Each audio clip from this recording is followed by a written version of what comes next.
Good evening and welcome to Indiana University Cinema's virtual screening room.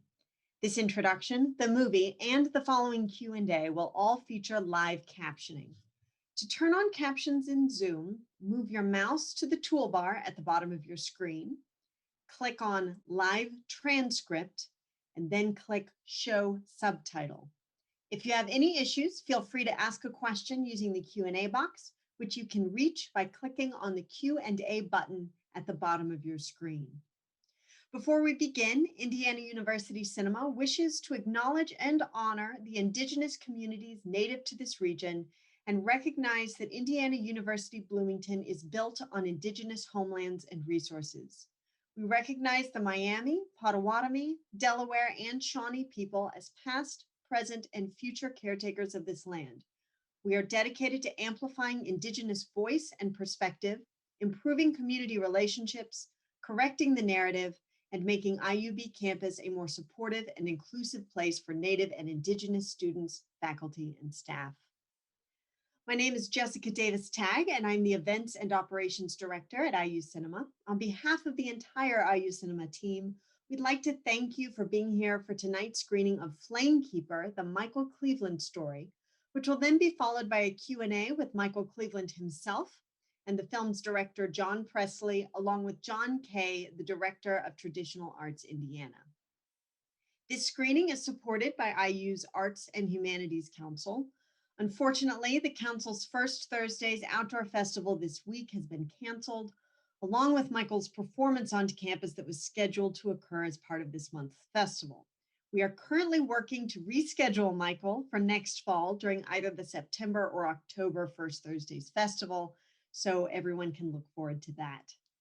To introduce the film tonight, we are joined by John Kay, Associate Professor of Folklore and Ethnomusicology and the Director of Traditional Arts Indiana. Please join me in welcoming John Kay.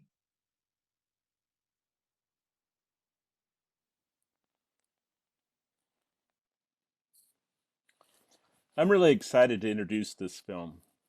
It's a compelling narrative that John Presley, the filmmaker, has artfully made for us about the legendary fiddler, Michael Cleveland. As was said in the introduction, I direct Traditional Arts Indiana. It's a statewide program that identifies and documents Indiana's traditional arts that's based here at Indiana University. As I've done my work, I've heard so many stories about Michael from other bluegrass and folk musicians from around the state and beyond. Usually those stories are about his amazing musicianship and his generous spirit. I can say he is truly one of Indiana's, if not America's, most cherished musicians. While there are many things that may surprise you about Michael Cleveland's story, the fact that he's from Indiana shouldn't be one of them.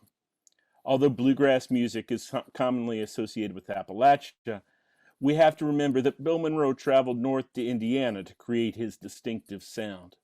We are the land of the Bill Monroe Bluegrass Festival, just down the road here, a little piece down in Bean Blossom, Indiana. And in fact, community jams, opries, and festivals dot our state, but are especially strong in the southeastern corner that Michael Cleveland calls his home. However, as you'll see in this film, to label Michael as a bluegrass fiddler would truncate the mastery of his craft. Yes, he is the bluegrass fiddler of his generation. But as John Presley convincingly reveals in this film, Michael very well could be the greatest fiddler of all time. If someone summarized the film for you, you might describe it as being about a young, visually challenged musician who overcomes against all odds.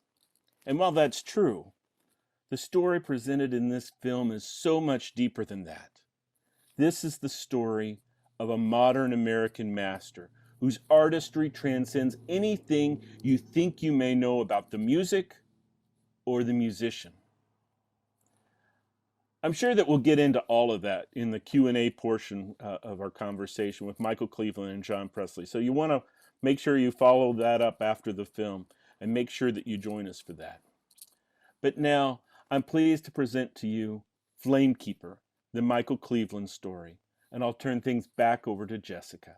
Thank you very much. Thank you so much, John. Please come back, all of you, if you can, for the conversation and Q&A after the film.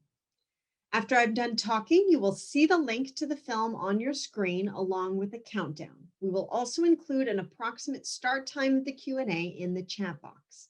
We'll see you after the film, and again, thank you for joining us. Hello, everyone. Welcome back to IU Cinema's virtual screening room and our Q&A about the movie Flamekeeper, the Michael Cleveland story. I'd like to remind you that this Q&A will feature live captioning. To turn on captions, move your mouse to the toolbar at the bottom of your screen, click on Live Transcript, and then click Show Subtitle. We will start with a conversation between our guests, and about 20 minutes in, we will start answering audience questions. Please feel free to begin typing questions or comments into the Q&A box at any time, which you can reach by clicking on the Q&A button at the bottom of your screen.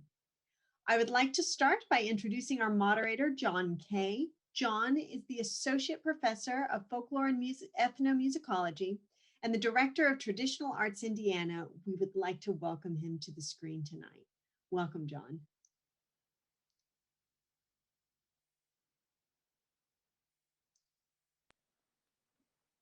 Thank you very much, Jessica. It's great being here. And what an amazingly beautiful, beautiful film. Thank you for bringing this here. It seems a little redundant to introduce Michael Cleveland after such a wonderful, wonderful story about him. So I'm going to ask the folks to go ahead and bring Michael and John in on this. But while they're doing that, let me catch you up just a little bit. Since that film was made, we should note that Michael won a 2020 Grammy Award for Best Bluegrass Album of the Year. He was also recognized in 2020 with a Governor's Arts Award from here in Indiana for his work as a fiddler. I should also introduce John Presley, the creative director for Validate Films, and as well as the director of this film. You've done a lot of composition work and a lot of commercial videography or filmmaking, but just really it seems like you've outdone yourself on this work here. I think we're still waiting just a little bit for Michael to join us. Thank you, John. I really appreciate that and appreciate you guys having us, and just a tremendous honor and excited to chat with you about it and get your perspective on Michael, as well as so much to talk about with his story and his life. Just an amazing story. While we're waiting for him, can you just tell us how this story came to you?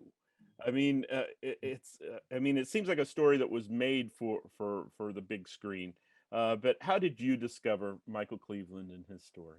Well, it's funny just how things intersect at certain people's time in their lives and their careers and where they're at. I think that was just a perfect time for Michael and I to meet up probably about 4 or 5 years ago. And I had been doing commercial work for many years, local commercials, hundreds of those, crafting that, and then got into just a passion for storytelling, people that, that in our community, and cross paths with Michael, and then it went on from there, and lots to add to that, but we came together at the right time, and I see we have Michael now. That's great. We're going to continue the story about how this film began, but I've got something I want to do while I've got both of you here. Michael, this is something you didn't know was going to happen today. It was actually, we were planning on doing it later, but this past year or so, Indiana University has been celebrating its bicentennial. And one of the ways that they've been doing that is they've been bringing feature performers like yourself to campus. And we have a little award for you here.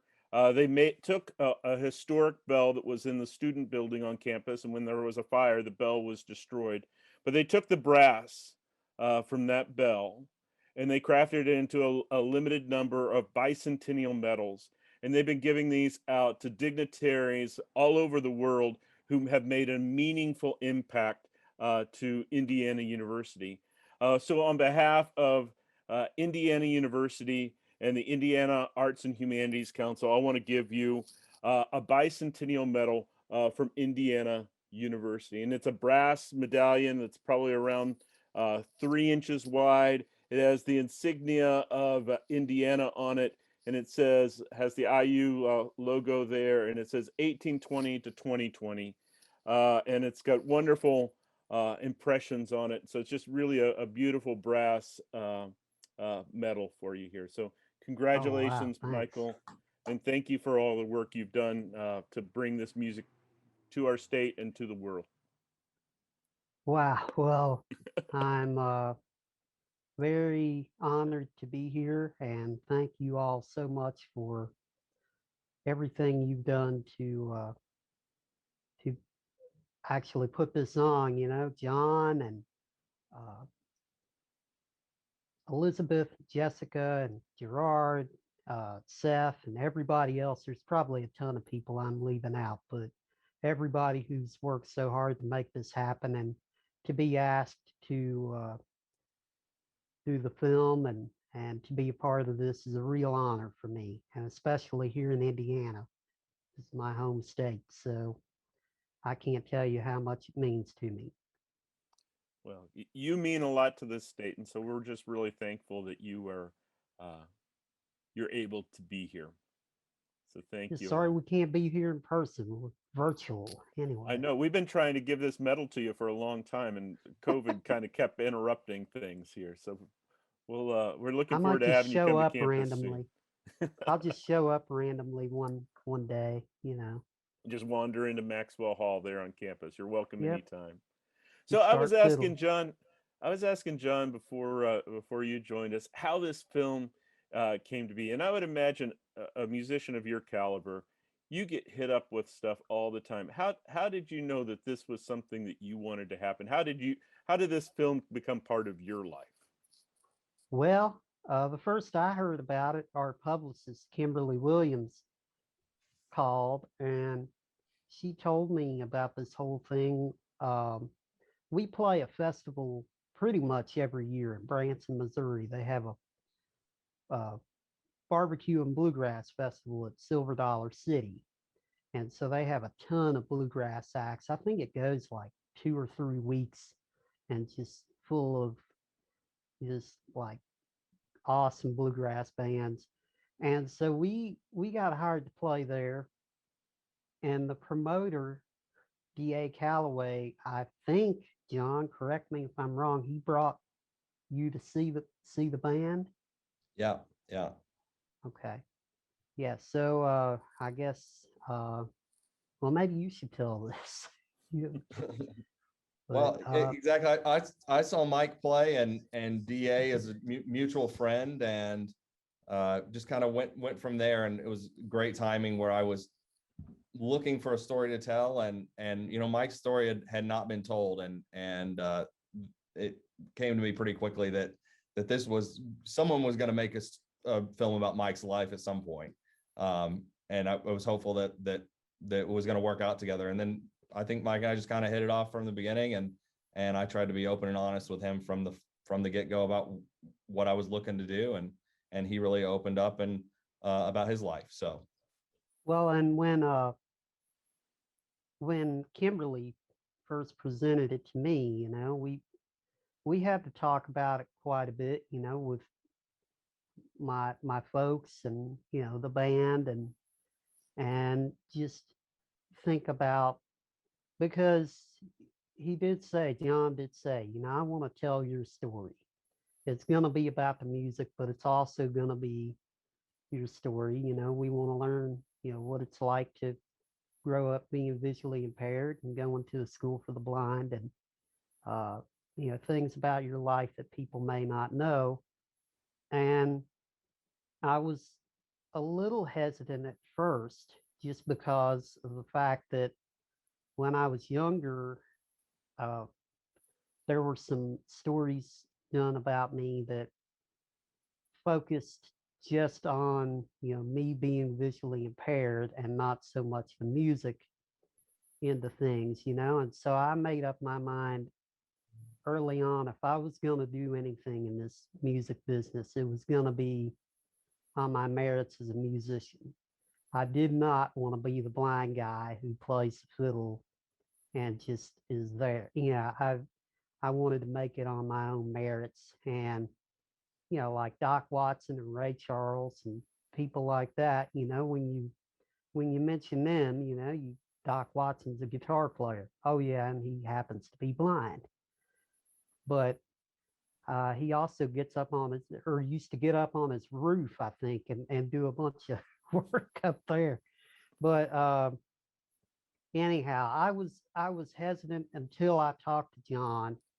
John told me, he says, we want to tell your story, but we want you to be happy with it, and anything that is in the movie, it gets approved by you.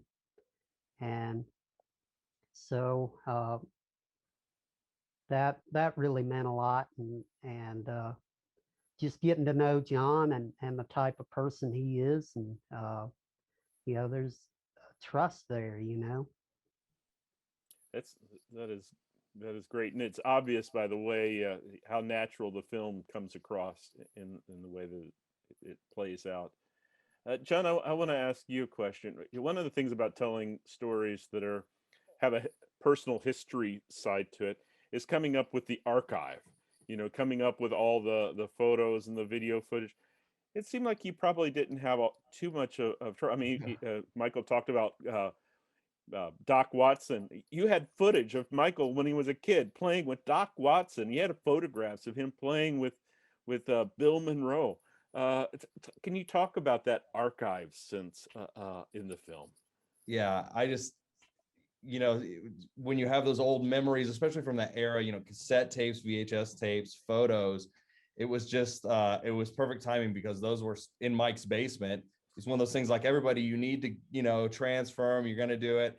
And it was a good time to do that because they're kind of ending their shelf life. So when we got them over to digital, then I was just going through everything. And, his grandparents, who were a huge influence in his life, bluegrass, and his parents as well, just did a great job of, capturing those moments and the times he was on local TV. And then when you put them all in the timeline as you're editing and you have those to play with, it gives you a lot of context to play with and just put them over different things. And so credit to Mike's family. And as you can tell, like the tapes in the film, the tapes were a big thing to Mike, so just some intentionality behind that as well. So did want to mention as well, Cortland Ingram, who was a co-producer on the film, was really kind of a two-man production as far as getting this thing done and driving to Mike and over, the course of 2 years. But want to shout out to Cortland. I'm sure Mike does as well. So Cortland was a tremendous producer and asset on this film as well. So,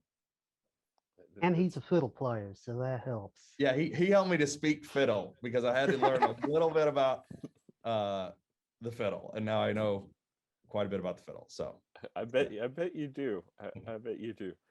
The I think that I like the fact that it had so much history to it, but it wasn't just. When you look at the history, it almost seems obvious. It all points towards where Michael ends up. But you didn't stop with just telling the story of, as I said in my intro, of this young man who is visually impaired, who overcomes a challenge. You really did tell the story that Michael was talking about there. Michael as a musician, Michael as a businessman, Michael not just as a bluegrass musician, but touching up against all these other genres of music. Can you talk about where the great story comes from? That you have the kind of skeleton that is that first story that the archive tells, but then there's also the stuff that unfolds. It's that some of it has some warts too. Some of it's not always favorable, but there's a sense of humanity to that and mastery that comes through that bigger story. So one of the things when I jumped in and started doing filming with Mike and Cortland, I did, one, which is advice to anybody that wants to jump into a film. Once you feel you're ready to do it, just start filming, start seeing what comes out of it and start answering some questions. And pretty early on, once we knew we were doing the film, I had a couple of through lines that I knew wasn't sure what it was going to look like in the end, but I had a couple of things. And one of them was, we talked about with Mike being blind. I wanted to touch on that, but I did not want it to be a focus. I wanted to just touch on what was important in talking to Mike, go through those key moments. We have a lot of stories that are not in the film because we tried to get those key ones. So I wanted to focus on the blindness in that way, but not really go deep into it. There's no need to. Mike, one of the beautiful things about knowing somebody like Mike is, getting around is not a big deal. Making his way through life's not a big deal. He handles it. And so that's cool. We didn't need to dwell on that too much. And the second one that helped me to just put the pieces together in the story was that as a musician myself, I knew that I suspected that Mike's talent was talent, but was a tremendous amount of hard work. And I was open to finding out that maybe once we hung out that like he was just didn't practice and he was great, but I didn't think that was the case. And it was so much hard work, and that confirmed that for me. And so I just wanted to weave that through the whole thing, so it was clear that this was a result of practice, determination, passion.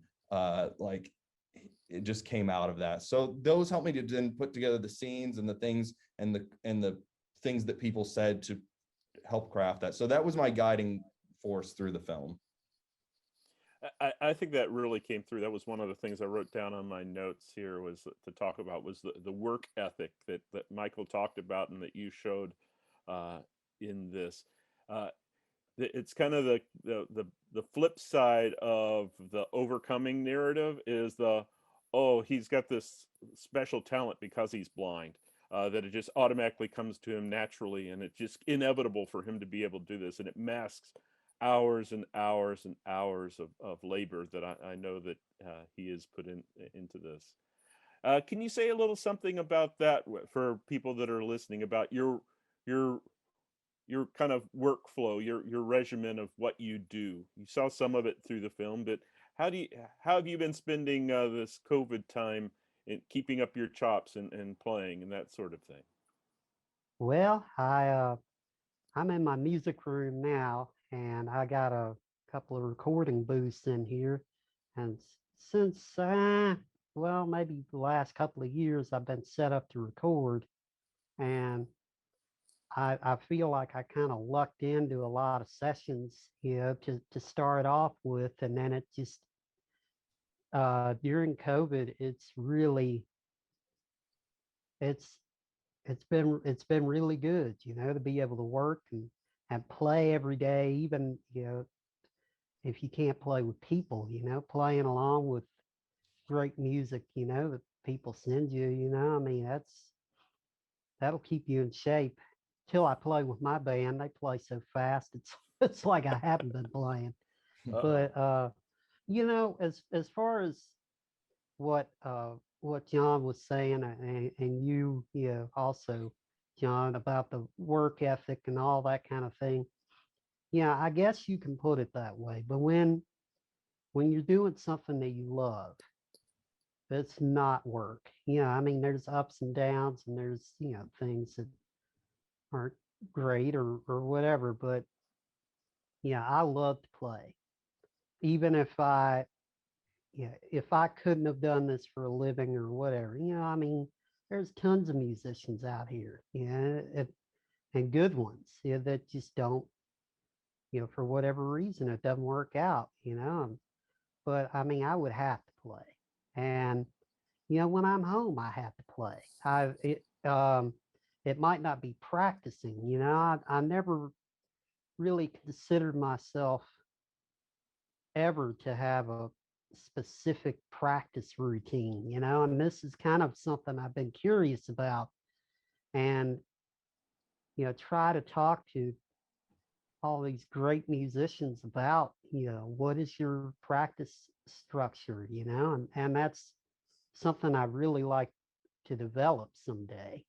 But more than practice, I always love to play. If there was a jam session, and if there is a jam session and I don't have something going on, I'm in it, and that's where I want to be. If I'm home on the weekends, we have jam sessions here in the basement, and local friends who come over, and, I mean, I remember when I was 18 and I went out on the road for the first time. And I was so excited because I thought, man, yeah, I'm out here playing in a professional bluegrass band. You know, we're going to play all these killer bluegrass festivals. There's going to be all these great jam sessions. You know those pros, they just sit around and pick all night, and man, that's what I was all about. And then, yeah, we play the first weekend. It's like play the gig, go back to the hotel, play the gig, go back to the hotel, which is great, and it's what I end up doing more now because I can't stay up late if I have to get up early. But you know, I I just always like to play and always will.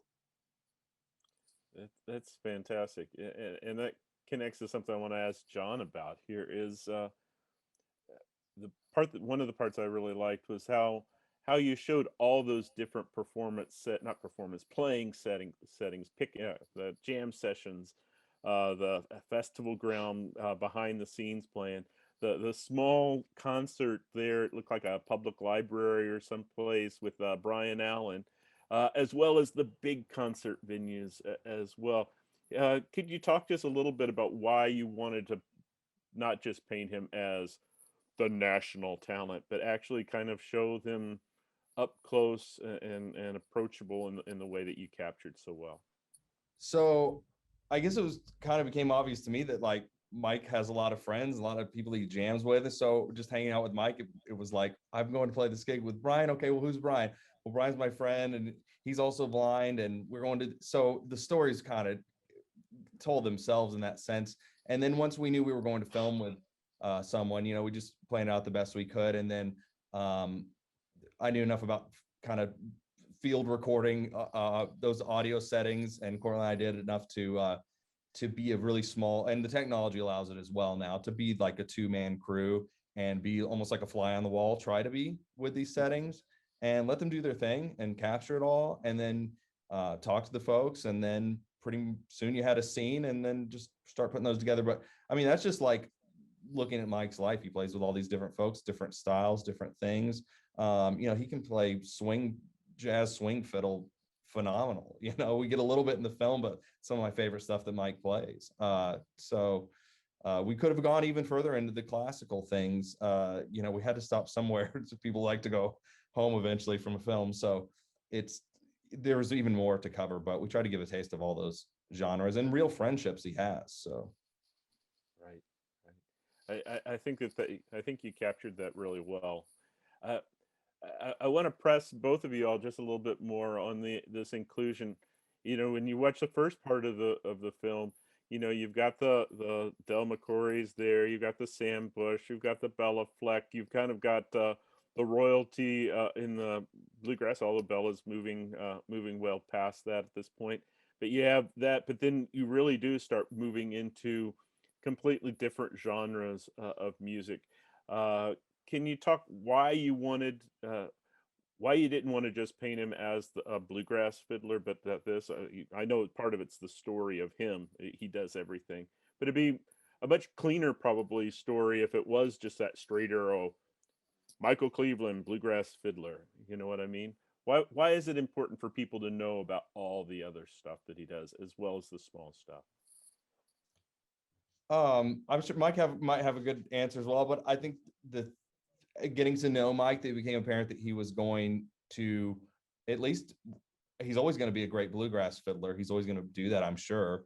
But it became apparent that like he had big ideas about music and was just starting to figure out like what different types of things. And I think he still is. And I think, in my opinion, Mike can speak for himself. I think he's going to expand in ways that probably we couldn't predict, and it's going to be beautiful. So I want to tell like a forward kind of motion to what his career I think is going, and I think it's very moldable to what he wants it to be. But I'm sure Mike has more to say about that.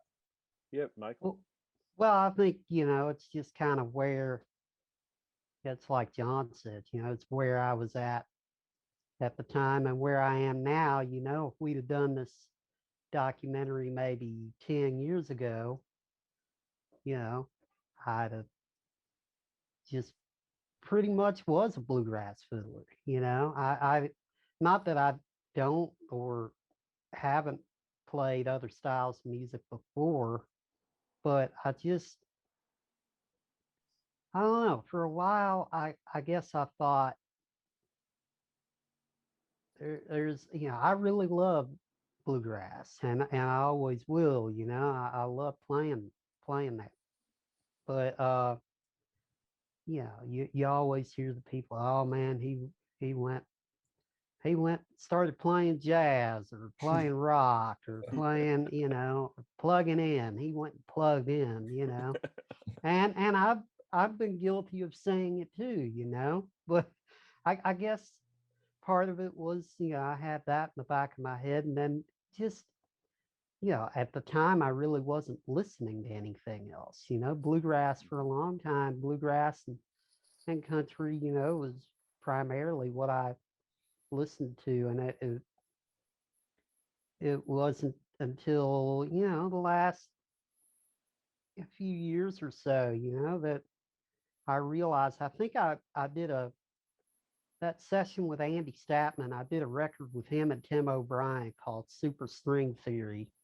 Oh, And neat. playing with Andy, really, it's like it really opened up a whole new world for me. And there was a drummer, and a really good drummer, which is fun to play with. And I just got to think, there's and Andy Statman, is great of an innovator, and as crazy of a player as he is, he can play that traditional bluegrass stuff. He can play breaks just like, you know, we'll be we would sit there and talk about, something, David Grisman, and he'd just start playing David Grisman, or, like Jesse McReynolds, and he would start cross picking, just like, yeah. Um, and it just kind of showed me, it's like, here are these people, they still know how to play bluegrass, and then, it just got to the point where all the people that I looked up to, and that have had major success, other than, just playing bluegrass festivals, which is fine, if that's what you want to do.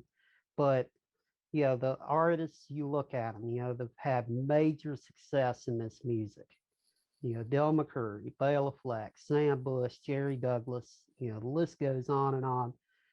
They play bluegrass, and, they can kill it. But then they also, they plug in, they play jazz, and they play all kinds of other stuff, um, and I just, I'd like to do that.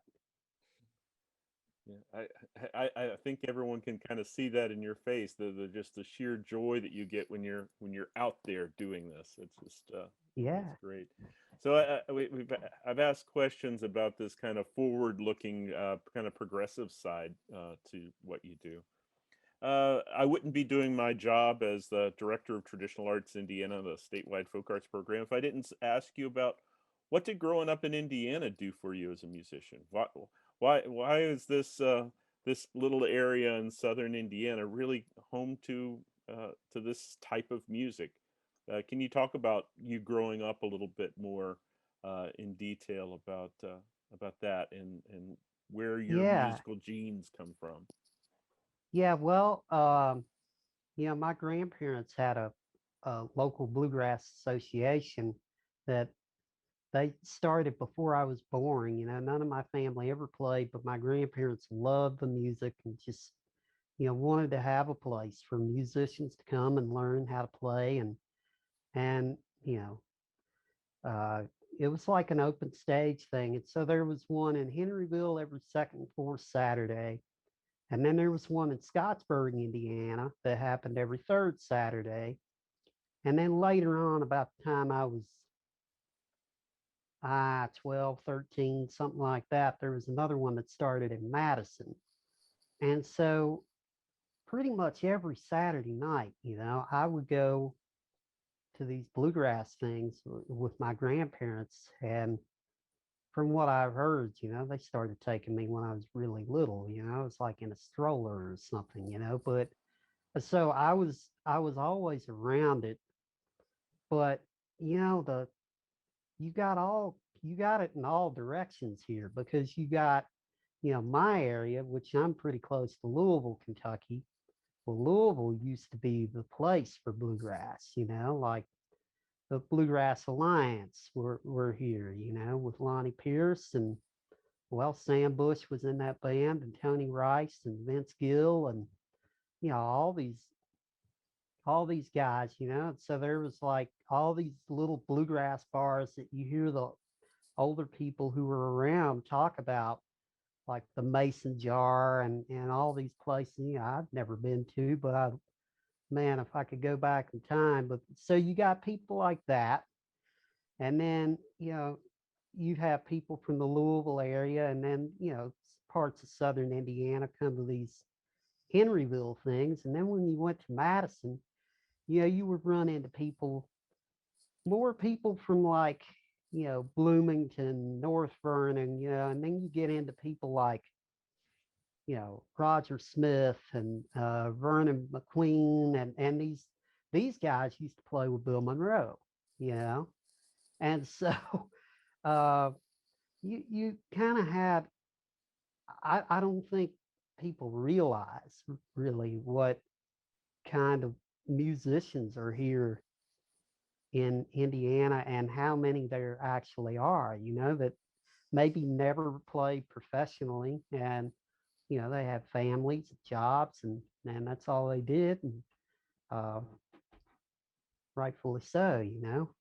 But it just was so cool to be around. There were so many people, and there's so many people I can think of right now that just are incredible musicians that I was able to learn from. And unless you know the scene or whatever, I could name them off to you, and you probably wouldn't know who they were. But if you ever heard them play, they could cut it with anybody.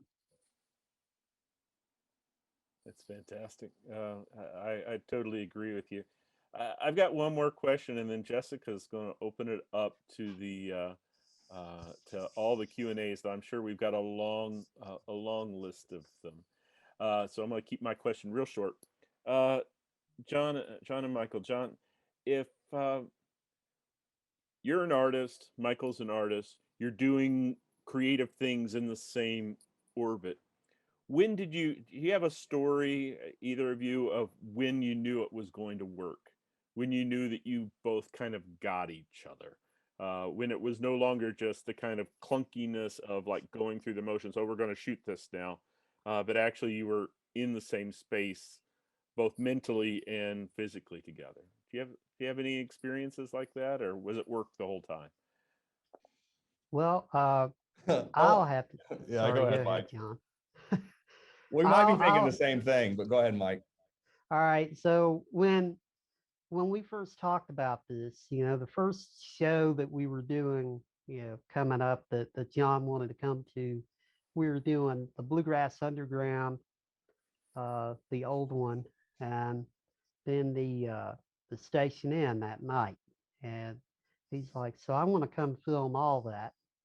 And he did. And he put together sort of a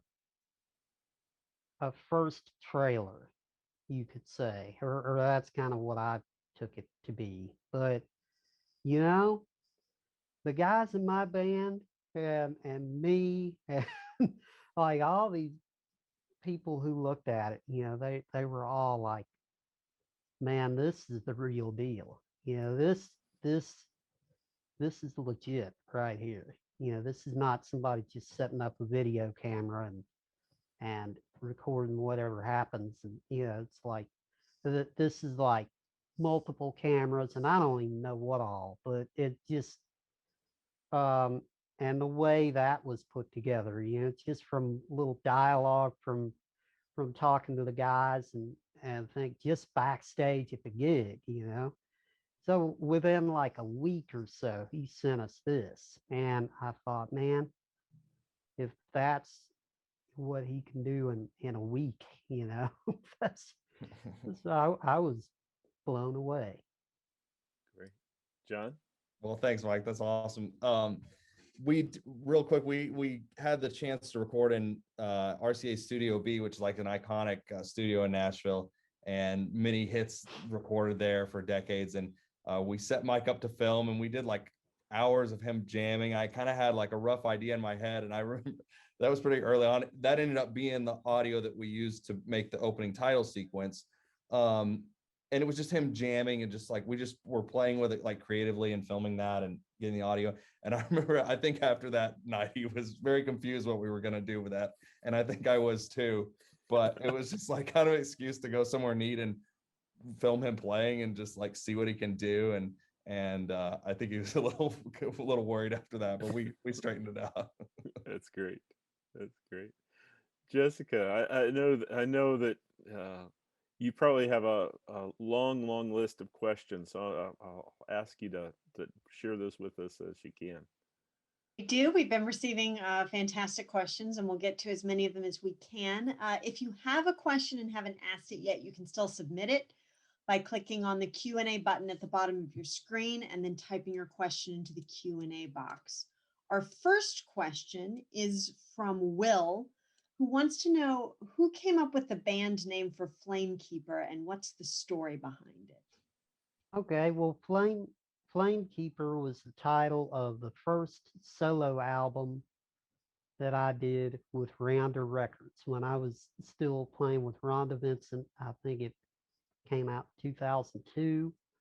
And Ken Irwin, the president of Rounder Records then, yeah, he came up with that title. And for whatever reason at the time, it's like I I, I didn't like it, and I can't remember why now. I didn't, but um, yeah, it just basically means playing traditional bluegrass, but you know adding adding our own elements to it, uh, and it just kind of evolved, like says in the documentary, I never wanted to be a band leader. The band kind of started by, I was playing with a great singer from Eastern Kentucky named Dale Ann Bradley, and she's just tremendous. If you haven't heard her sing, you need to check it out. But I played with her. That was my first gig out of high school. And then I was there for about 6 months, and then I went and played with Rhonda Vincent and the Rage for about a year and a half. And then I came back and played with Dale Ann for another 4 or 5 years, something like that. And it just, and then I was making these solo records during that time for Rounder. And that was kind of a deal that I got while playing with Rhonda. Ken Irwin had seen me play. And um, so it got to the point where Dale Ann just wasn't working a whole lot. And I wanted to play. And it seemed like a lot of the other guys who had played on these records uh, weren't really doing a whole lot. And so I said, why don't what would you all think about putting together a few shows? Kind of a special, kind of all-star festival event, because some of these guys who played on the first albums are pretty well known, you know, in bluegrass. And so, they kind of already had names in the music, probably more so than I did at that time.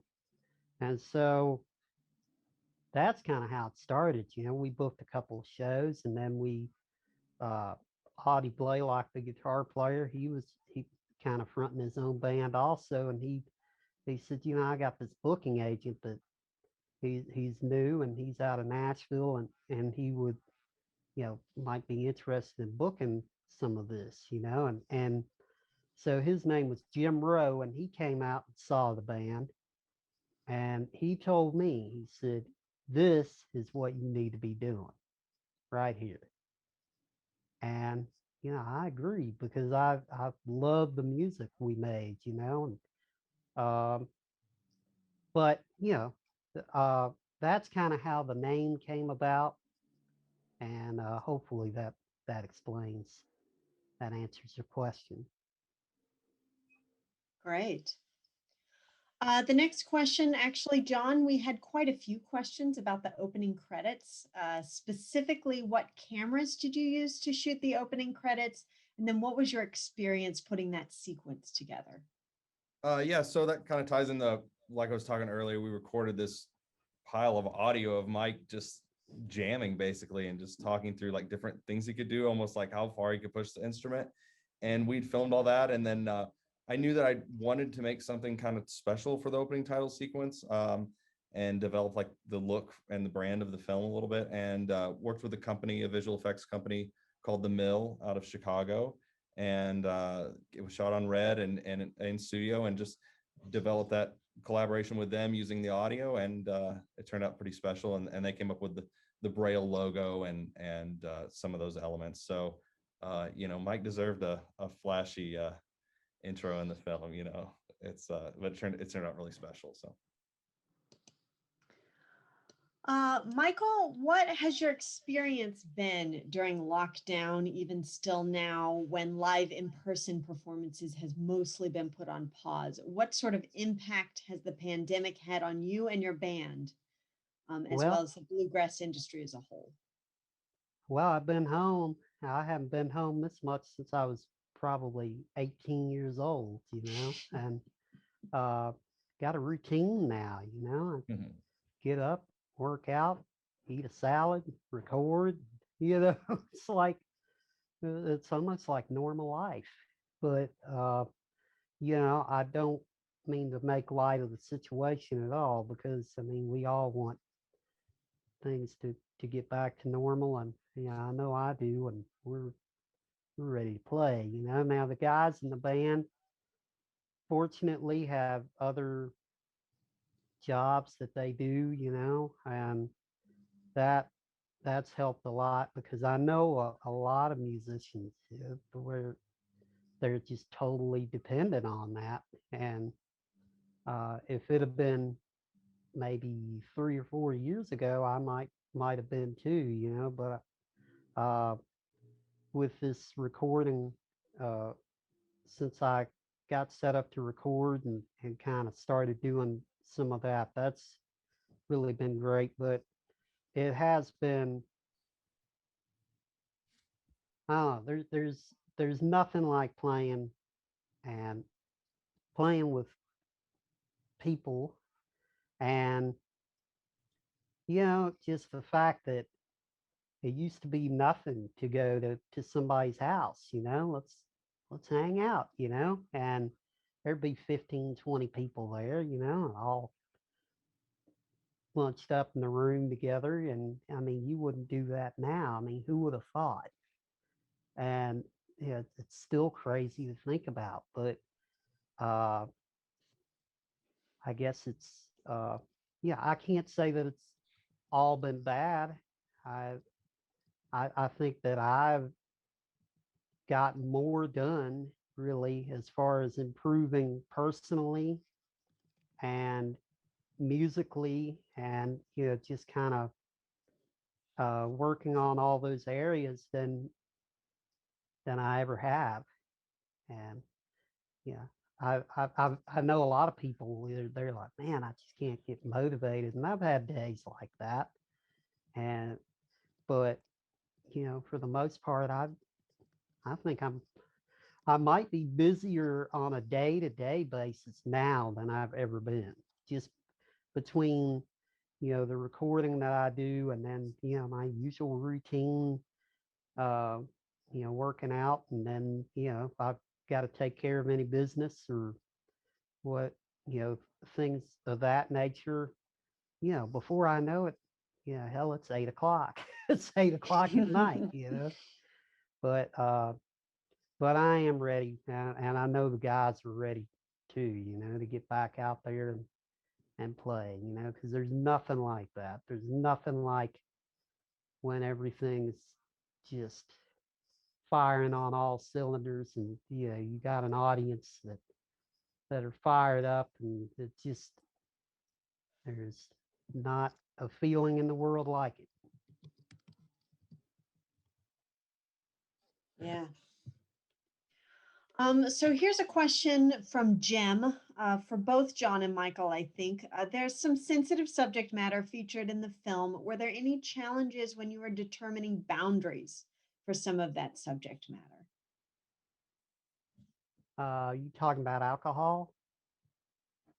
I think alcohol, I think, disabilities, I think challenges and all of those things. But yeah, Jim, you can write in if you're thinking, but yes, Jim says specifically about alcohol. Okay. Well, there's a lot that did not get covered in there, and yeah, there's plenty of stories, about me, because I was a partier, whenever I drank, it was not just one drink.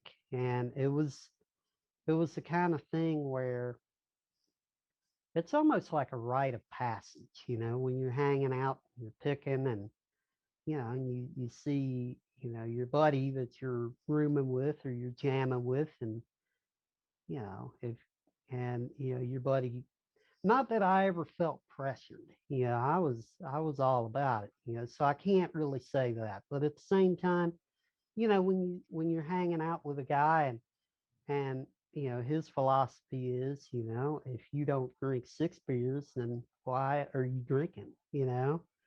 Then, and it just kind of, it was a gradual thing.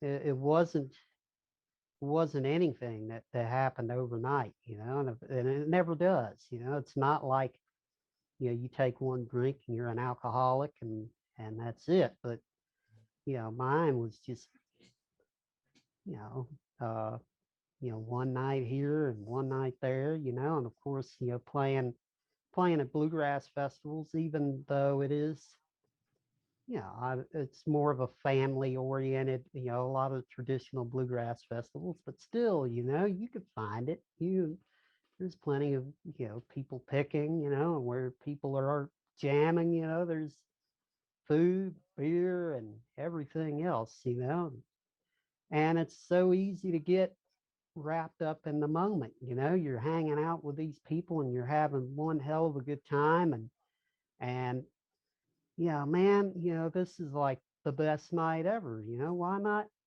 have a few beers?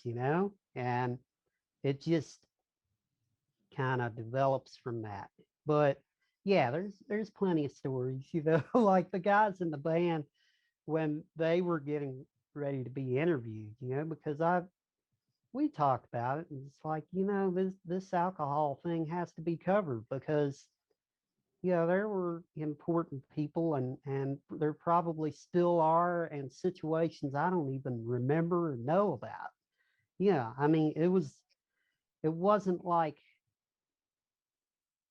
I don't know, it wasn't like broadcast everywhere, but it was pretty widely known within the bluegrass community that, Mike Cleveland would, he would drink. And so, like, the guys, I remember Josh and Nathan asking me in the van on the way home, it's like, all right, John's going to interview us tomorrow. What do you want us to tell?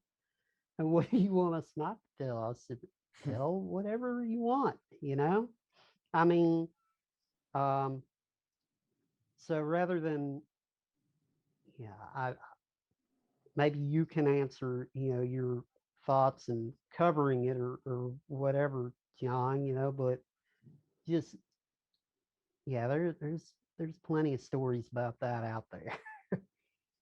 Yeah, I just appreciated like Michael being willing to go there, and then we just kind of, I just personally just saved it towards the end. It wasn't key to what I wanted to tell, but I knew that if like we were going to go there, that we'd have the relationships where we could just start talking about it, and that's just eventually what happened. And like Mike said, I think it's a pivotal moment in time. I think it's great where he's at, and it's an important thing to tell. And like I said, it just takes a lot of courage to do that. So um, just it's awesome that Mike was willing to do that, because a lot of people would have tried to make it, a minimal part of the story. So Absolutely. We have time for only a few more questions. Michael, I'll let you know there are some fiddle players in here tonight that are wanting to know all sorts of technical details. All But the right. question that I think will be of most interest to everybody is from Clinton, who wants to know what you're thinking about when you play. Are you thinking about chordal structure, scales? Are you really thinking about groups of notes? What goes through your mind? I mean, yeah, notes go through my mind. I've been asked this a bunch, and it's hard to explain exactly what I think about, just because uh, sometimes, I mean, when you learn an instrument and yeah, it's like a language, and so you learn this new language, and then you kind of become fluent in it, and you get to the point where you can not go on autopilot necessarily, but there are some things that you can do and not have to really spend all of your energy thinking about it. But at the same time, when you're improvising with somebody, or I think I just try to listen. I try now, especially with being in the studio and getting all types of music to play on. I really I play on some bluegrass here, but I play on a lot of more country, pop, singer songwriter kind of things, and that's been really good in the sense that when you're playing on a record, it's more than just playing. Well, here's some licks in F, here's some licks, in G, the whatever licks that go with the chord progression. It's finding what actually contributes to the song, what fits the song, and who you're playing behind. If you're playing behind a singer, on a slow ballad, you don't want to be wailing away, but at the same time, if you're playing, we do these sessions. I had no idea, but when I started recording, one of the first people that I worked with was this guy in Ireland. Well, a couple producers in Ireland, Brian Kerrigan and Jonathan Owens. And yeah, I come to find out country music, real country music, is huge in Ireland. So I'm a legend in Ireland, everybody, just so you know, just to let you know.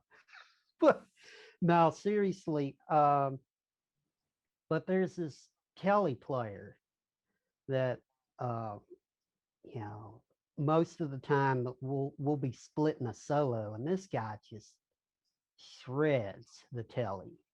It's like, oh, and I always have to follow it. And so here's this blistering Telecaster, flurries of notes and chicken picking and the like. Uh, so it's great. So if you're in a situation like that, yeah, think about how to respond to that. But I think that's the key, is just playing what fits the situation, and how it feels at the time. Like if I sit and work something out and play it note for note, note for note every time, and there's some things that I do that way, but I find that sometimes, when you just blast, some cool things happening, and sometimes the limb breaks, and you fall off, but it's you just it's music, it's not supposed to be perfection. I keep telling myself that. Absolutely. All right, two more questions. One is for John.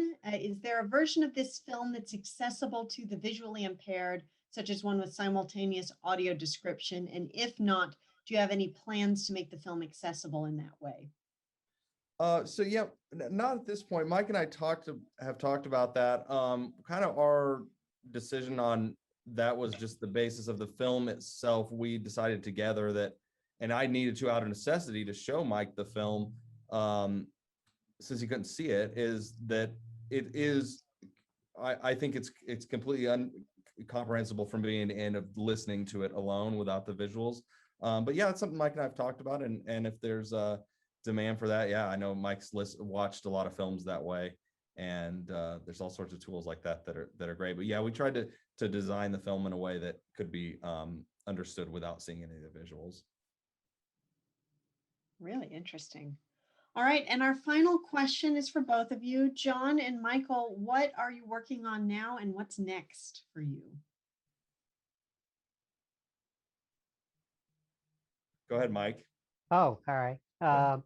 Well, I am, the guys are coming over and we're going to practice on some new stuff. We're getting ready to go in the studio pretty soon.